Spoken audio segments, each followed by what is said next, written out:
কাশ্মীরের পেহেলগাঁওয়ে জঙ্গি হামলায় নিরীহ পর্যটকদের মৃত্যুতে শোক ও ক্ষোভে ফুঁসছে দেশ। এই পরিস্থিতিতে পাকিস্তানের বিরুদ্ধে কড়া অবস্থান নিল ভারত। ভারতের প্রধান পদক্ষেপগুলো: পাকিস্তানের সঙ্গে সমস্ত কূটনৈতিক সম্পর্ক ছিন্ন, 1960 সালে সিন্ধু জলচুক্তি বাতিল, পাকিস্তানকে আর জল দেবে না ভারত, ভিসা নিষেধাজ্ঞা, কোনো পাকিস্তানি নাগরিক ভারতে আসতে পারবেন না, সব ভিসা বাতিল, ভারতে থাকা পাকিস্তানিদের 48 ঘন্টার মধ্যে দেশ ছাড়ার নির্দেশ, আটারি ওয়াঘা সীমান্ত বন্ধ, পাকিস্তানি হাইকমিশনের কূটনীতিক ও প্রতিরক্ষা উপদেষ্টাদের এক সপ্তাহের মধ্যে ভারত ছাড়তে হবে।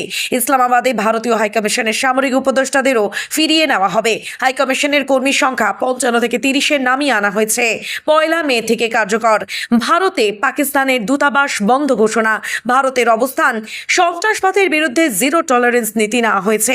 হামলার সঙ্গে যুক্তদের চিহ্নিত করে কড়া শাস্তির আশ্বাস। দেশের সব বাহিনীকে সতর্ক থাকতে নির্দেশ।